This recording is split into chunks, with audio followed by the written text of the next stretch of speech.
हमने ये बनाया था fix asset written down value पर, जहां पर रिटन डाउन का मतलब होता है कि वैल्यूज आपको दी गई डेप्रिसिएशन डिडक्ट करके। ठीक है, अब दूसरा मेथड है हमारा कॉस्ट मेथड। जब आप fix asset account cost method से बनाते हैं तो वहां पर डेप्रिसिएशन को आप फिक्स एसेट के अंदर नहीं लिखते, डेप्रिसिएशन के लिए सेपरेट अकाउंट बनाते हैं। बात समझ गए? तो फिक्स एसेट के अंदर क्या रह जाएगा, सिर्फ एसेट की कॉस्ट रह जाएगी, डेप्रिसिएशन कहां चला जाएगा, अलग से दूसरे अकाउंट में चला जाएगा। बात क्लियर हो गई? ये डेप्रिसिएशन भी कहां चला जाएगा, डेप्रिसिएशन के अकाउंट में चला जाएगा। कैसे बनता है ये देखिए, हम बात कर रहे हैं फिक्स एसेट अकाउंट बना रहे हैं अब कॉस्ट मेथड से। क्या बताया था इसके अंदर, दो अकाउंट बनेंगे, एक कॉस्ट प्राइस पर और दूसरा बनेगा साथ में डेप्रिसिएशन। फिक्स एसेट हमारा एसेट है, इंक्रीज होता है तो डेबिट में और डिक्रीज होता है तो बच्चों क्रेडिट में। इतना क्लियर है? एक्यूमुलेटेड डेप्रिसिएशन को हम लोग प्रोविजन फॉर डेप्रिसिएशन भी बोलते हैं। क्या बोलते हैं बच्चों, प्रोविजन फॉर डेप्रिसिएशन। प्रोविजन हमारा क्या है, लायबिलिटी साइड का आइटम है, और लायबिलिटीज किस साइड लिखते हैं हम लोग, क्रेडिट साइड में इंक्रीज होती है और डेबिट साइड में डिक्रीज होती है। ठीक है, इस हिसाब से आप मुझे बताइए एसेट का ओपनिंग बैलेंस किधर जाएगा, डेबिट। डेबिट साइड में। पहले भी डेबिट में जाता था, अभी भी डेबिट में जाएगा। क्लोजिंग बैलेंस जाएगा आपका क्रेडिट साइड में। यहां तक ठीक है? पहले आप लिखते थे फिक्स एसेट को cost minus depreciation written down value पर, लेकिन मैं कह रहा हूं अभी डेप्रिसिएशन यहां पर नहीं आएगा, डेप्रिसिएशन कहां जाएगा, अपने अकाउंट में। तो डेप्रिसिएशन का ओपनिंग बैलेंस किधर लिखेंगे आप लोग, क्रेडिट साइड में, बैलेंस बीडी। ऐसे ही आप क्लोजिंग बैलेंस जब लिखते थे फिक्स एसेट के अंदर तो ये भी होता था cost minus depreciation written down value पर। लेकिन अभी क्या करेंगे, डेप्रिसिएशन इसका कहां पर चला जाएगा, डेप्रिसिएशन के डेबिट साइड में। ये बात समझ गए? डेप्रिसिएशन चार्ज पहले आप कहां डालते थे, फिक्स एसेट के क्रेडिट साइड में डालते थे, लेकिन जब डेप्रिसिएशन ने अपना घर बना लिया तो क्या वो दूसरे के घर में जाके रहेगा। अब डेप्रिसिएशन चार्ज हम कहां लिखेंगे, डेप्रिसिएशन अकाउंट में। डेप्रिसिएशन अकाउंट जब इसमें डेप्रिसिएशन के अकाउंट में और डेप्रिसिएशन आएगा तो इंक्रीज हो जाएगा, किस साइड लिखेंगे हम लोग, क्रेडिट साइड में, credit. Bye depreciation charge during the year, depreciation charge during the year. ठीक है, कोई परेशानी तो नहीं? अब सुनना, पहले समझ लेना, फिक्स एसेट यहां पर है और उनका डेप्रिसिएशन जब आता जा रहा है तो इंक्रीज होता जा रहा है तो इस अकाउंट में है। अब एक बात बताओ, जब आप कोई एसेट सेल करते हो तो एसेट कम हो जाता है, क्रेडिट में दिखाते हो, तो क्या उसका डेप्रिसिएशन इस अकाउंट में बना रहेगा या वो भी खत्म हो जाना चाहिए? जब फिक्स एसेट ही खत्म हो गया तो उसका डेप्रिसिएशन बना रहेगा क्या, वो भी खत्म हो जाएगा। फिर और डेप्रिसिएशन खत्म किस साइड में होता है, डेबिट साइड में, डिक्रीज का साइन है। तो क्या आ जाएगा यहाँ पर, टू फिक्स्ड एसेट। कहां ट्रांसफर कर देते हैं, जो एसेट आप सेल करते हैं डेबिट साइड में, to depreciation on asset sold. यहां तक कोई परेशानी? अब ये आप कहां ट्रांसफर कर देंगे, फिक्स एसेट के अकाउंट में, किस नाम से लिख देंगे, बाय एक्यूमुलेटेड डेप्रिसिएशन। ये कौन सा डेप्रिसिएशन आया बच्चों, बताओ जरा, डेप्रिसिएशन ऑन एसेट सोल्ड। यहां तक ठीक हो गया, कोई परेशानी तो नहीं है? ठीक है, अब अगर कोई एसेट आप सेल करेंगे तो सेल किस साइड लिखना चाहिए, credit side, by bank sale. Sale से लॉस होगा तो किधर लिखेंगे, credit side, statement of P and L. क्या है बच्चों यहाँ पर, लॉस ऑन सेल। सेल करने से अगर गेन होता है तो किस साइड लिखते हैं, डेबिट साइड, किस नाम से लिखते थे, statement of P and L, gain on sale. Purchase किधर लिखते हैं, डेबिट साइड में, किस नाम से लिख देंगे, परचेजेस ऑफ फिक्स्ड एसेट। यहां तक ओके हो गया? अब जल्दी से पहले ये अकाउंट आप लोग बना लो, जल्दी से पहले ये अकाउंट बनाओ, जल्दी से नोट कर लेंगे इस अकाउंट को बच्चे।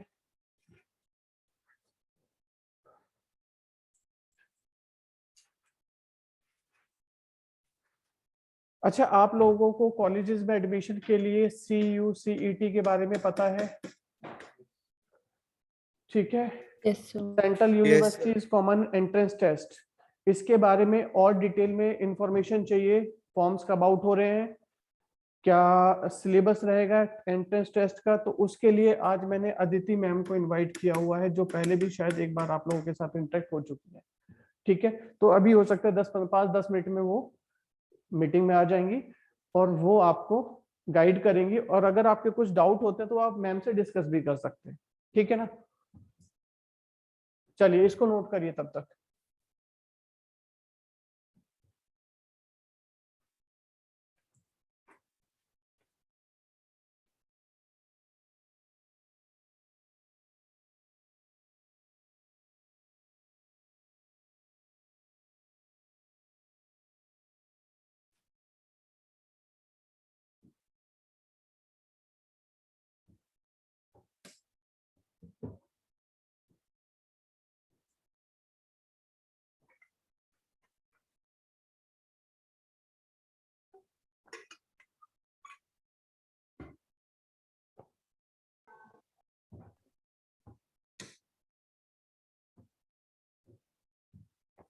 नोटेड, जल्दी करो बच्चों।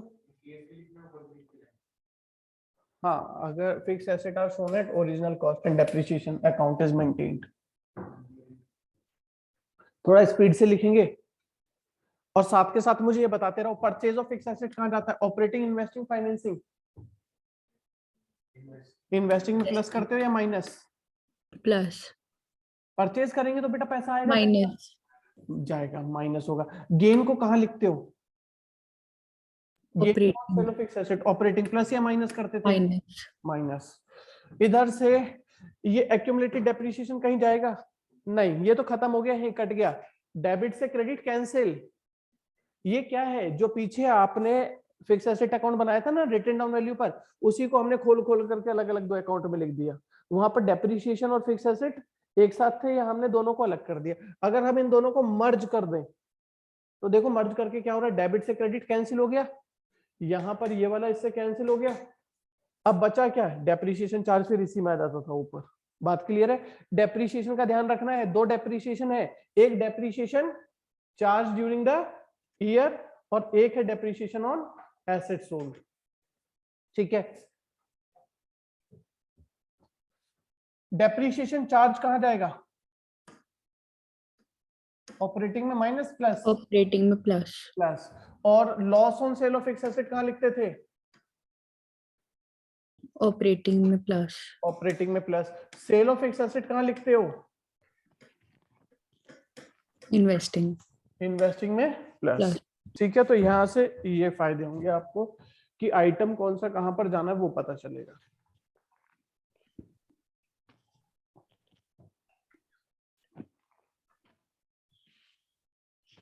फिर से बोल रहा हूं, अगर कहीं कोई कंफ्यूजन है इन मेथड को लेकर के, कॉस्ट मेथड को लेकर के रिटन डाउन के साथ, एक बार ये देख लो और साथ में रख करके अपना रिटन डाउन वाला भी चेक कर लो कि दोनों में क्या डिफरेंस है।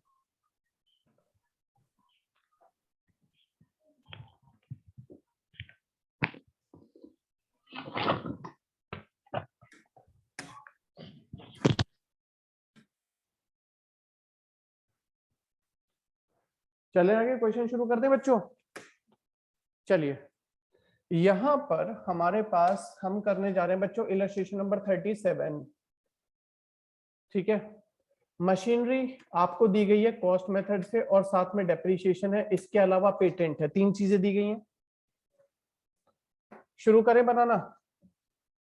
हम यहाँ पर तीन अकाउंट बनाने पड़ेंगे, एक मशीनरी का, एक एक्यूमुलेटेड डेप्रिसिएशन का और एक पेटेंट का। ठीक है, अब अभी लिखना नहीं है क्योंकि लिखा हुआ तो ये बुक में ऑलरेडी है, किसी का छूट गया तो बाद में घर जाके भी लिख लोगे। बताओ यहाँ पर मुझे ओपनिंग बैलेंस किधर आएगा? मशीनरी का। मशीनरी, ये किसका अकाउंट बना रहे हैं? मशीनरी का। मशीनरी में ओपनिंग बैलेंस किस साइड आता है? बोलते चलो बच्चों, डेबिट साइड। क्या लिख देंगे? To balance BD। कितना है हमारे पास ओपनिंग बैलेंस? 4 lakh. और क्लोजिंग बैलेंस किधर लिख देंगे? Credit. BD। कितना है? 4,20,000। यहां तक ओके हो गया? अब आगे चलो, साथ में क्या बन रहा है, एक्यूमुलेटेड डेप्रिसिएशन। ओपनिंग बैलेंस कितना है, 1 lakh, और क्लोजिंग बैलेंस कितना है, 1,10,000. 1,10,000। समझ में आ रहा है, इतना आ गया समझ में। पेटेंट्स की भी ओपनिंग और क्लोजिंग वैल्यू दी गई है। पेटेंट का ओपनिंग बैलेंस किस साइड लिखोगे, डेबिट में या क्रेडिट में? Debit. Debit side. Debit side, क्योंकि ये हमारा एसेट है। बैलेंस बीडी डेबिट में लिख दिया, कितना है 2,80,000, और क्लोजिंग बैलेंस कितना है 1,60,000। ओके हो गया भाई बच्चों यहाँ तक? पहले अकाउंट बना लिया करो, पहले डब्बे बना लिया करो, उसके बाद आइटम चेक करो, जो आइटम जिस डब्बे का उस डब्बे में डालते चलो, बस सिंपल सी फंडा। यहाँ पर बताओ, machinery costing 40,000 with depreciation 24,000 sold for 20,000। ये डेप्रिसिएशन कौन सा है, बस यहीं पर कंफ्यूजन होती है जो मैं बता रहा हूँ। कंफ्यूजन बच्चों सिर्फ इसी पॉइंट पर होती है। ये डेप्रिसिएशन कौन सा है, ऑन एसेट सोल्ड है या depreciation charge during the year है? पढ़ के तो बताओ, कहीं लिखा ड्यूरिंग द ईयर है? स्टार्टिंग में लिखा, अच्छा। कौन सा डेप्रिसिएशन है, डेप्रिसिएशन ऑन एसेट सोल्ड या depreciation charge during the year? Sir, asset sold. Asset sold. ये देखो, ये कह रहा है मशीनरी 40,000 की है, जिसके ऊपर 24,000 का डेप्रिसिएशन है, वो बेच दी 20,000 में। तो ये 24,000 किसका डेप्रिसिएशन है, उस मशीनरी का जो आपने सेल कर दी। बात क्लियर हो गई? अब आप इधर देखिए, जब आप यहाँ पर लिखते थे तो डेप्रिसिएशन ऑन एसेट सोल्ड किधर आता था, उसको आप जब आपने एसेट ही सेल कर दिया तो उसका डेप्रिसिएशन आप इस डब्बे से हटा देंगे। बात क्लियर हो गई? कोई परेशानी तो नहीं इसके अंदर? इसके बाद में आपका आ जाएगा, लिख देंगे यहां पर, क्या लिख देंगे, फिक्स्ड एसेट। क्या लिखेंगे बच्चों, डेप्रिसिएशन ऑन एसेट सोल्ड कितना है 24,000, और ये कहां चला जाएगा, ये चला जाएगा आपके फिक्स एसेट के अकाउंट में। क्या लिखेंगे यहाँ पर, एक्यूमुलेटेड डेप्रिसिएशन कितना है बच्चों 24,000। कोई परेशानी इसके अंदर? आ गया समझ में? ठीक है। इसके बाद में सेल किस साइड दिखाएंगे आप लोग, Credit. क्रेडिट साइड में, बाय बैंक सेल। सेल कितने की है बच्चों, 20,000. 20,000। मशीन थी 40 की, डेप्रिसिएशन 24 का, कितने की बची बताओ? 16,000. 16,000 की बची। सेल कितने में करी, 20. तो क्या हुआ, Gain. कितने का, 4,000. किस साइड लिखते हैं, Debit.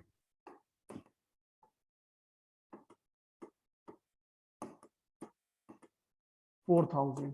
आ गया समझ में? किसी बच्चे को कोई डाउट? पता चल रहा है वहां से क्या है, 40 की मशीनरी, 24 का डेप्रिसिएशन, दो जगह आ गया है। मशीन 24 का डेप्रिसिएशन था, कितने की बचेगी 16,000 की।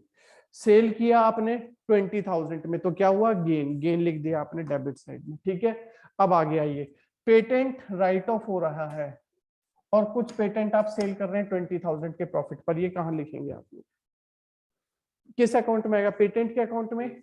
सेल राइट ऑफ किस साइड लिखी जाती है, राइट ऑफ का मतलब क्या, एसेट इंक्रीज हो रहा है डिक्रीज हो रहा है, Decrease. तो किस साइड आएगा, credit side. Statement of P and L, patent आपका हो गया राइट ऑफ, कितना है 40,000 का। Some patents were sold at a profit of 20,000, किधर लिखोगे,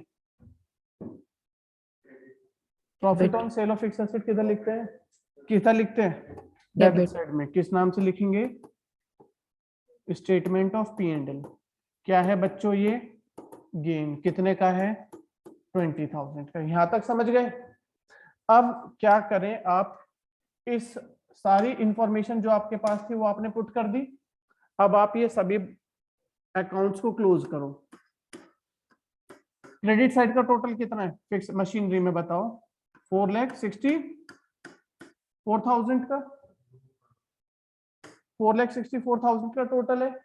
डेबिट साइड का टोटल कितना है 2,04,000. शॉर्टेज किधर है, Debit. डेबिट साइड में शॉर्टेज है, कितने की, 60,000. उसको क्या लिखेंगे, Purchases. परचेजेस, क्योंकि एसेट साइड के डेबिट साइड में आता है आपका परचेज और सेल। यहां तक ठीक है? अब इसके बाद में जब आप एक्यूमुलेटेड डेप्रिसिएशन अकाउंट को क्लोज कर रहे हैं तो यहाँ पर कितना आ रहा है टोटल क्रेडिट डेबिट साइड का 1,30,000। उसमें से डेबिट साइड का टोटल क्या है 1 लाख। तो lakh बैलेंसिंग कितना बच रहा है आपका, 34,000 इसको क्या बताओगे? depreciation charge during the year. Charge आता था ना एक्यूमुलेटेड डेप्रिसिएशन के क्रेडिट में, देख लो अकाउंट जो अभी बनाया उसके क्रेडिट साइड में क्या लिखते हैं, डेप्रिसिएशन चार्ज। आ गया समझ में? टोटल कर दो इसको। अब पेटेंट का अकाउंट आप देखेंगे यहाँ पर, पेटेंट का अकाउंट देखिए, डेबिट साइड का टोटल 3 लाख और क्रेडिट साइड का टोटल 2 लाख। यहां पर शॉर्टेज कितनी है 1 lakh 1 लाख। किस साइड है credit. साइड 1 लाख है। अब ऐसा क्या है जो एसेट को डिक्रीज कर रहा है इस अकाउंट में,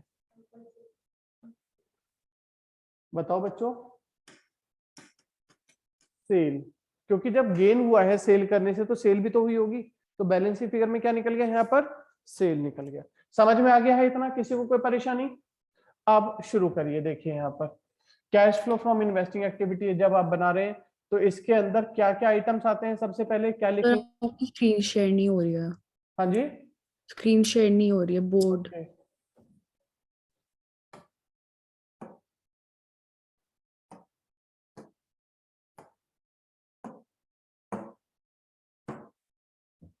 अभी ठीक है बच्चे?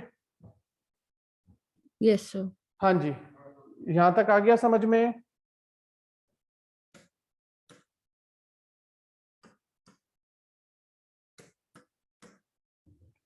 अब देखिए ये जो आपने अकाउंट बनाए थे यहाँ से हम क्या फिगर्स उठाएंगे, फिक्स एसेट के अकाउंट है। फिक्स एसेट से क्या यूज होता है इन्वेस्टिंग एक्टिविटीज के अंदर, सेल और परचेज।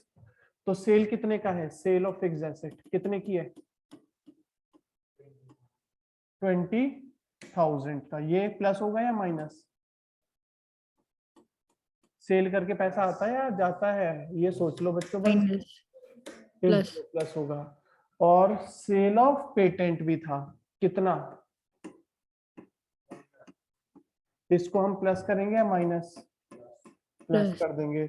आउटफ्लो के लिए आपके पास यहाँ पर क्या है, परचेजेस परचेजेस है। परचेज ऑफ किसका है, मशीनरी, कितना था 60,000।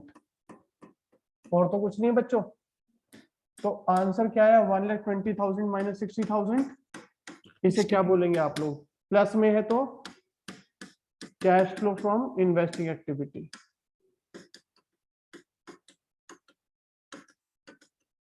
ठीक है, आ गया समझ में? तो cash flow from investing activity find करने के लिए अगर आपको रिक्वायर्ड है तो पहले क्या बनाएंगे, अकाउंट बनाएंगे। जल्दी से शुरू करें इसको। सर इस